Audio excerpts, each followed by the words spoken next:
ফারুকী একটি নির্লজ্জ বেহায়া এবং সেই জঞ্জাল। দু চারটা পোস্ট শেয়ার করে যদি উপদেষ্টা হয়ে যায় তাহলে এই বাংলাদেশে উপদেষ্টা হওয়ার সব থেকে বড় হাতদার হলো আমাদের রিকশাওয়ালারা। যখন জুলাইয়ের সবাইকে লাগিয়ে আসার সাহস পায় নাই তখন তারা জুলাইয়ের অ্যাম্বুলেন্স হয়ে আমাদের আহত ভাইদেরকে হসপিটালে নিয়ে গিয়েছিল।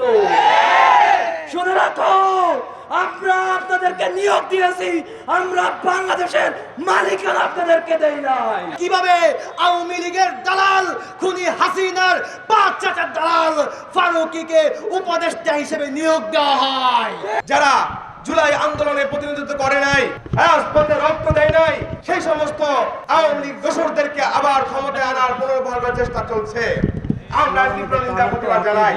আমরা বলতে চাই, নাটক সিনেমা করে আর উপদেষ্টা মণ্ডলীতে জায়গা নেওয়া যাবে না।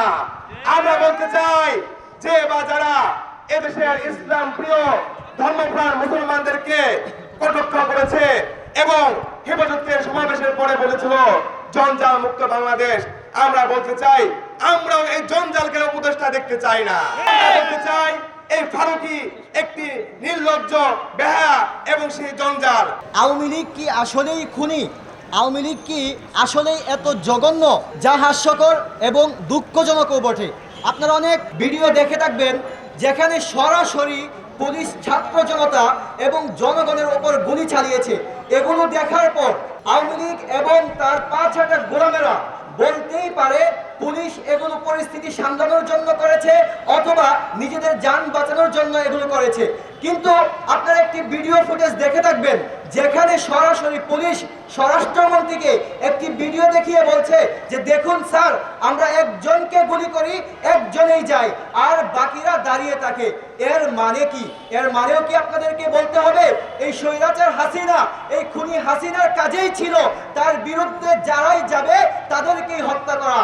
আমরা পিলখানার হত্যাকাণ্ডের কথা জানি, আমরা 5ই মের কালো রাতের কথাও জানি, আমরা মোদী বিরোধী আন্দোলনে হত্যাকাণ্ডের কথা জানি, আমরা 24-এর আন্দোলনে হত্যাকাণ্ড স্বচক্ষে দেখেছি। সুতরাং আমাদের সাথে খেলা করতে আইসেন না। তারা ভেবেছিল আমাদেরকে হত্যা করে থামিয়ে দিবে, কিন্তু আমরা মার খেতে খেতে মরতে মরতে গাজী হয়ে গিয়েছি। আমরা মৃত্যুর ভয় হারিয়ে ফেলেছি।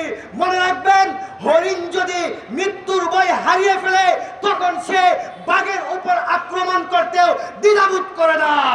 খুনি হাসিনা জুলাই আন্দোলনে পুরো বাংলাদেশকে রণক্ষেত্র বানিয়ে রেখেছিল।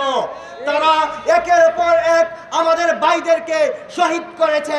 তারা স্নাইপার দিয়ে গুলি চালিয়েছে, তারা হেলিকপ্টার দিয়ে গুলি চালিয়েছে, তারা একের পর এক আমাদের ভাইদেরকে গুম করা হয়েছে। তারপরেও কিভাবে আওয়ামী লীগের দালাল খুনি হাসিনার পাঁচ চাচার দালাল ফারুকীকে উপদেষ্টা হিসেবে নিয়োগ দেওয়া হয়?